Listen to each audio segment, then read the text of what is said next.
பகவத்கீதையில் 3வது சாப்டரில் 10வது ஸ்லோகம். சக யஜ்ஞா பிரஜா சிருஷ்ட்வா புரோவாச்ச பிரஜாபதிஹி அனேன பிரசவிஷ்யத்வம் ஏஷவோஸ்விஷ்ட காமதுக்கு. இப்போ இதுக்குள்ளே அர்த்தத்தை பார்க்கலாம். பகவான் சொல்கிறார், முன்னொரு காலத்தில் அவரே தான், கண்ணன் தான் முன்னொரு காலத்தில் சர்வேஸ்வரன். அவர் சொல்கிறார், அதாவது அப்போவே நடந்த மாதிரி இப்போ அர்ஜுனனுக்கு சொல்கிறார். சர்வேஸ்வரன் சிருஷ்டிக்கும் போது மக்களை படைக்க செய்ய யஜ்யம் யாகம் அதையும் சேர்த்து தான் படைக்கிறார். எதுக்கு தெரியுமா?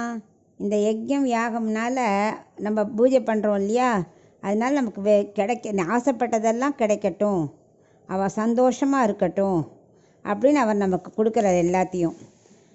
இது மாதிரி அவர் கொடுக்கும்போது அவர் எதுக்காக கொடுக்குறாரு தெரியுமா? இவள் சந்தோஷம் எல்லாம் பண்ணால் தானே நம்மக்கிட்ட வந்து அடைஞ்சிருவா அப்படிங்கிறதுக்காக கொடுக்குறார். அதனால் நம்ம என்ன பண்ணணும்? அவர் என்னப்படி அவர் அடைய நம்ம முயற்சிக்கணும். வாழ்க்கையை அவள் படைத்த காரணத்தோடு இணைத்து நம்ம வாழணும். அவர் எதுக்காக படைச்சாருக்கிறத புரிஞ்சுண்டு அது பிரகாரம் அவர் சொன்னபடி யாக யஜ்யங்கள் பண்ணி ஆசைகளை பூர்த்தி செஞ்சு கடைசியில் அவரையே அடைய நினைக்கணும். எந்த கர்மாவையும் பகவானுக்காகங்கிற எண்ணி நம்ம செஞ்சால் தான் ஆத்ம சாட்சாத்காரம் கிடைக்கும். இந்த யாக யஜ்யம் செய்யும்போது மக்கள் என்ன பண்ணுறா? ஹாப்பியாக அவருக்கு வேணுங்க செல்வத்தெல்லாம் பகவான் கொடுத்துறாரா, ஸோ இவாளும் ரொம்ப சந்தோஷமாக இருப்பாள்.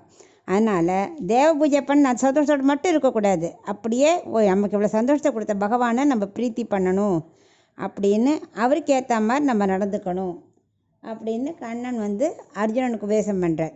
இது எப்படின்னா, பகவான் தான் பசு மாதிரி, பசு பாலை கறப்பது போலன்னு ஒரு போடுறார். அதாவது பகவான் தான் பசு, இடையன் யார் தெரியுமா? இந்த யாக யஜ்யம் பண்ணுற தேவர்கள் தான் இடையர்கள். அவள் தான் நமக்கு பகவான்கிட்ட சேர்ப்பிப்பார். இவள் அதெல்லாம் பண்ணியிருக்கா, இவளுக்கு நல்லது நடக்கணும் அப்படின்னு இவள் தேவர்கள் நம்ம ஹெல்ப் பண்ணுவாள்.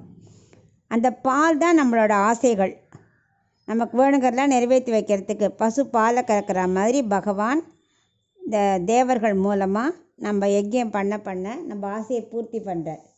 இந்த ஆசையை அவர் நமக்கு பூர்த்தி பண்ணுற மாதிரி நம்ம அவருக்கு பிடிச்ச ஆசையான ஆத்ம சாட்சாத்காரத்துக்கு நம்ம மனசை கொண்டு போகணும் அப்படின்னு அர்ஜுனனுக்கு விளக்குறார்.